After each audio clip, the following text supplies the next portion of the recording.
You're watching 48 Fastcast. Welcome in, y'all. 7:01. Thanks for joining us for 48 Fastcast. Another day waking up in the low 70s. Just really nice feel out there. Yeah, and another day that it's not too bad to be outside if you're heading out to school for the first time today, staying at that bus stop. Nice stroll to the bus stop with your parents this morning. Yeah, temperature 60s, 70s. It is a little gloomy and overcast. It looks like it could start pouring rain at any second, but we'll actually probably go through the day almost entirely dry. Highest chances and coverage of rainfall will be along and east of I-65, kind of similar to what we saw yesterday. It's that same setup we have with the center of low pressure and just kind of a stationary front draped over the area. Heavier rain through parts of Georgia into the Carolinas. We're right on the cusp of that, but even the rainfall in Alabama today will likely stay to our south. That cloud cover pumps the brakes on our warming here. High temperatures, upper 70s, low 80s. A touch more humidity today, but I don't think it will be too noticeable, and that means our heat index will be in the mid to upper 80s. But 4-mile visibility in Coleman, 3 miles in Scottsboro. Fog not a huge concern. Here are your comfortable temperatures. You look at the dew point, still very dry air for early August here in the Tennessee Valley. Much lighter wind too, east southeasterly 3 to 7 miles per hour. This is your 48 First Alert Road Report, sponsored by Bankston Motorhomes. All right, taking you for another look on Greenbrier 565. You can see there that slowdown is still continuing right now, and this has been something that we've been seeing for at least the past 30 minutes or so, even a little bit more than that. You can see on the map here how bad it is as far as how far it extends exactly from County Line Road all the way to Greenbrier. Now, according to the map, it's showing an accident there in the eastbound lane, so just be prepared for this slowdown if you're heading this way. I also want to show you what's going on just in the Athens area right now. Nothing too bad, but we do know students are headed back to the class there today, so you can prepare for some slowdowns with the school buses and things of that nature. Drive times, though, of course, slow down from Decatur to Huntsville, about 30 minutes. Athens to Huntsville, about 33 right now. Gina. All right, Jonathan, thank you. We start in DeKalb County, where 2 truck drivers who were passing through were recently ticketed for not speaking English. This comes just over a month after President Trump signed an executive order requiring truck drivers to speak English on the job. That order reinforces a federal policy that's actually been in place since the 1930s. The president and CEO of the Alabama Trucking Association says this is about safety. Meanwhile, we spoke with Huntsville truck driver Jose Reyes, who is a bilingual first-generation American. He says he's often had to translate for drivers involved in wrecks. The Lawrence County Sheriff's Office needs your help finding a missing man who could be in danger. Deputies tell us Robert Eugene Williams was last seen on July 29th in the Town Creek area. He is 83 and has a condition that could impair his judgment. If you see him or know where he is, call authorities. A Hampton Cove middle school special education teacher has been removed from the classroom over concerns about a prior arrest. Brandy Taylor was arrested in 2017 for assault after she hit, beat, and beat a child with a belt, as well as bit that child. Now, she was a teacher in Albertville at the time and stepped down after her arrest. Taylor was convicted of assault, but she appealed that ruling and was instead found guilty of harassment. Hampton Cove Middle School Principal Chris Martinez told us yesterday that Taylor joined the district in 2020 after passing the state-required background check.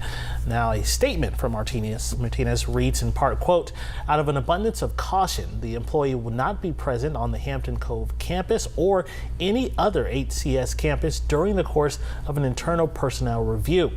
Now, the employee will not have any contact with students during this time," end quote. Happening today, a man accused of traveling from Hoover to Limestone County to meet a child for sex is set to be in court to learn whether he'll be granted bond. The sheriff's office tells us Hayel Hassan began talking with someone who he thought was a minor on social media last month. He was actually talking to a sheriff's deputy. Hassan is accused of offering to have sex with that deputy, whom he thought was a child. He was arrested in Limestone County Saturday and charged with electronic solicitation, traveling to meet a child for an unlawful sex act, and human trafficking.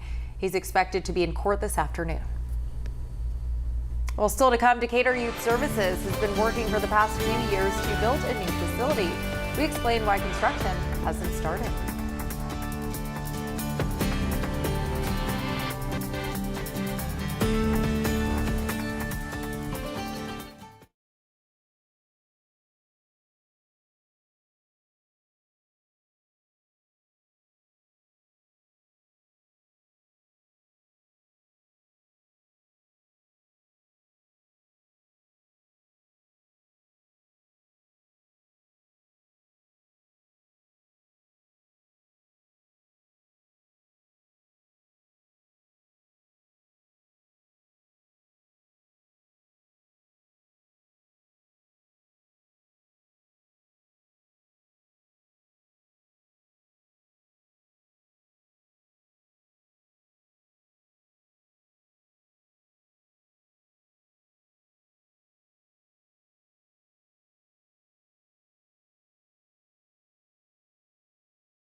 Decatur Youth Services is all about helping at-risk kids and teens in their community. Yeah, and to expand their services, they've been planning for a new state-of-the-art facility. The organization's been planning for this for a few years, but construction still hasn't started. They were hoping to break ground on the new facility last year when suddenly all of their planning hit a halt.